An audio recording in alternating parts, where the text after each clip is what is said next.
دا د ریډیو هغه قیمتي اثاثه ده چې د کمې په وجه د ریډیو پہچان جوړ دی او ریډیو چې آباد دی او یا د ریډیو چې کوم پہچان جوړ دی نو هغه د دې ټایپونو په وجه جوړ دی دې له ټیپس ویل کېږي چې دې کې مختلف قسم سندرغاړي چې هغه الله دې وبخي اوس په دې دنیا نشته دی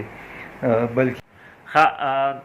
ملګرو تاسو کتل چې د ریډیو پاکستان پېښور چې څومره پروګرامونه وینو دا یوه لایبرري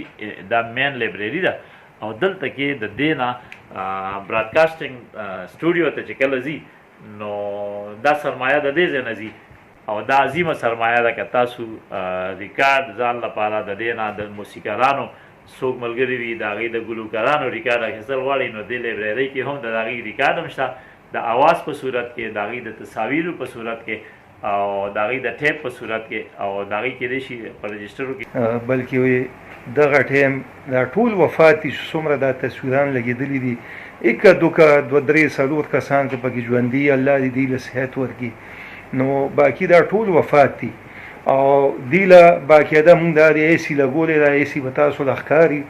نو دا ایسي چې کوم دی دا مونږ ته نه دی لګېدلی دا د ریډیو چې کومه دا قیمتي اثاثه ده نو دا دې له لګېدلی چې دا ایکسپایر نشي پروت دي چې کله نه دا د هغې ګانې نشر شوي دي کله نه موسیقي د هغې نشر شوی وه کله د دې موسیقۍ تړون شوی کله نه ریکارډینګ شوی نو دا ټول دلته کې په ریډیو پاکستان پېښور کې دي ریډیو پاکستان پېښور کې اسحاق به ورته مونږ وایو اسحاق خان چې د دې لایبررۍ ریکارډ دی ساتل ده کې ځان سره څومره چې وخت تېر شوی دی د لایبررۍ د هر یو شي ریکارډ دی ساتلی دی او نن زه دلته کې ولاړ یم او ما دا ویزټ وکړو ولې چې دغه ټایم 47 سینټیګریډ ګرمي ده او په دې کې چې دې له مونږ اے سی ونه لګو نو مشکله ده که دا یو هفته هم ژوندي پاتې شي دا ټایپونه او په دې کې یوازې زړه موسیقي نه بلکې د ښه ښایسته خدای بخلي نعتخوانان چې په دې دنیا اوس نشته دی وفات دي د هغه نعتخوانانو په اواز چې کوم دی ښکلي ښکلي نعتونه هم ده او ما دا ویزټ وکړو او زه ډېر زیات خوشحال شوم چې زموږ اصلي سرمایه چې ده اصلي اساسه چې ده د پښتو هغه د موسیقۍ په صورت کې ده او یا د غانو په صورت کې ده دغه شان د حمدونات په صورت کې ده نو دا دلته کې مکمله محفوظه ده او د محفوظ لاسونو کې ده دغه ټیم ګوهر علي ګوهر صاحب او د هغې والد صاحب عبدالرشید داسې حافظ شیرزاده که نه داسې ډېر نعتخوانان دي چې دغه ټیم د هغې نومونه